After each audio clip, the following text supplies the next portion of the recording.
Watch as police put a stop to a crazed migrant attacker after he stabbed 5 people in Marseille in southern France.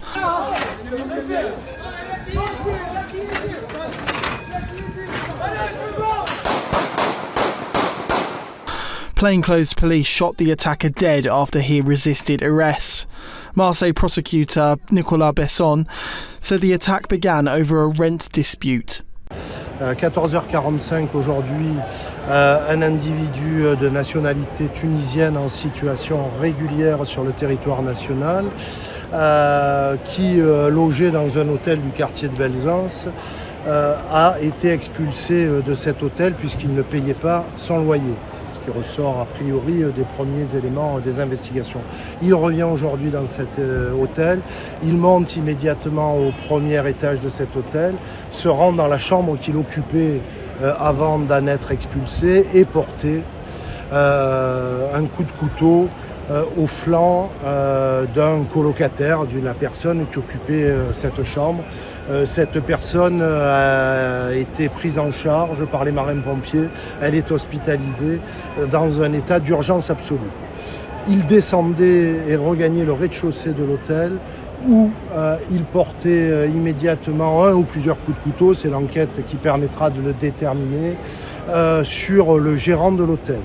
The Tunisian migrant had been living in the hotel by the old port in Marseille, but was evicted for non-payment of rent. Returning in anger, armed, he attacked 3 guests within the hotel, before going on to attack the manager in the snack bar. Plainclothes police officers can be seen surrounding the man with firearms before neutralising the attacker in front of a kebab shop around 3 p.m. on Tuesday. Prosecutors say the Tunisian was known to authorities. 1 victim remains in critical condition and 2 were seriously wounded. Mayor Benoit Payan said, "Present alongside the residents, law enforcement and emergency services, I express my full support for all those affected by the heinous knife attack that occurred in Belzance today. I thank the National Police for their swift intervention. I've just spoken with the Minister of the Interior, who will be in Marseille this evening. The safety of the people in Marseille is my priority. This marks the latest in a series of violent episodes coming from the continent in recent weeks. Germany attracted the glare of the world's media when an American model was attacked defending 2 women from a migrant in Dresden." The American model had been on holiday in the German city of Dresden and stepped in to stop the migrant harassing the woman. If y'all didn't think that Europe had an immigration problem, especially Germany, let me drop some knowledge on you. It is 11:57 right now. In 3 minutes, that man that assaulted that young woman yesterday will be released from custody. He'll be released from custody because he's not a citizen of Germany. He's not a citizen of the EU for that matter. He doesn't even belong in here. He's an immigrant, an illegal one, a drug dealer, and very popularly known here, especially by the police. This is not the first time this has happened. It's not the first time that man had beat up women, and it's not the first time that the other guy decided to take a swing at my face with a 6-inch blade. If they could do this to the people of Germany and then just get released 12 hours later, even less at this point, where's the law? Where's the structure? If Germans are held to that law and that structure, but these people could just come in, swing knives, and hurt, abuse, terrorize, and oppress citizens of Germany, then what do we do? John, the victim, had just completed paramedic training. His sister-in-law said online it was his passion for saving lives that led him to intervene. According to a GoFundMe set up for John's medical costs, 2 Syrian nationals were involved in the attack. One was arrested but released briefly after, and the other remains at large. The GoFundMe has raised $45,000 so far. The shocking scenes have grabbed the attention of US media, where the Trump administration had already been highly critical of Germany's asylum policies.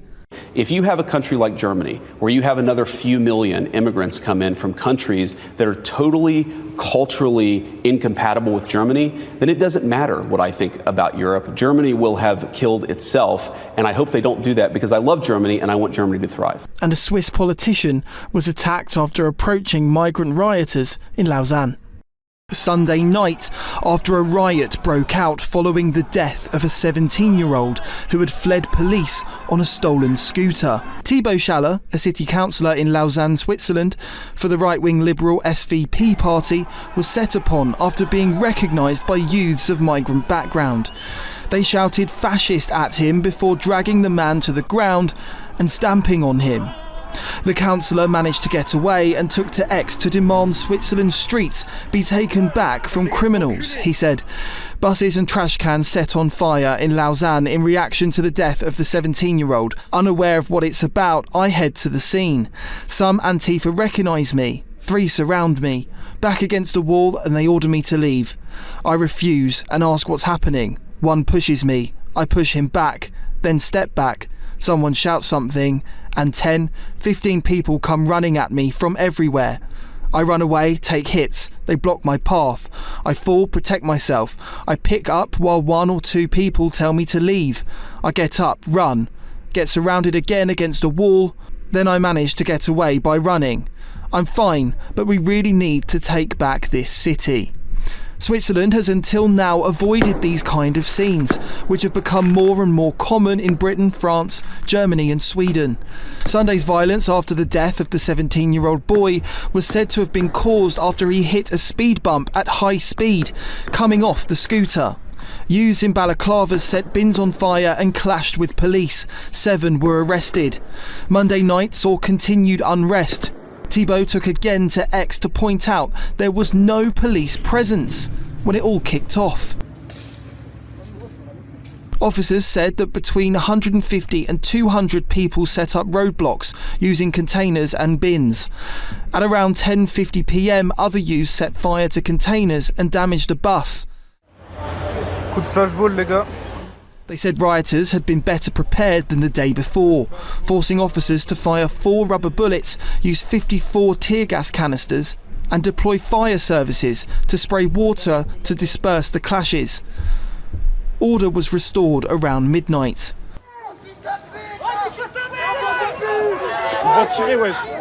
Law enforcement say they were pelted with stones, construction site barriers, mortars, Molotov cocktails and pyrotechnic devices.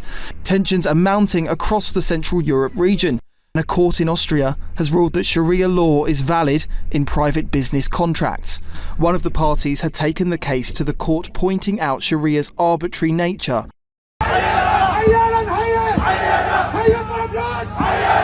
Often being subject to wildly differing interpretations by scholars, and its fundamental violation of Austrian law and its principles. But the court slapped the argument down, explicitly stating the Sharia agreement didn't contradict Austrian values, and ruled that Islamic legal provisions could, quote, be effectively agreed upon in an arbitration agreement.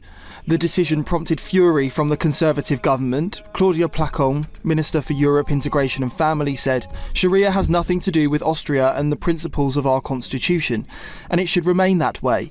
Therefore, we, as the federal government, decided back in May that the Ministry of Justice would develop proposals by the end of the year so that Sharia rules could no longer be applied in the future. Sharia rules do not belong in Austria.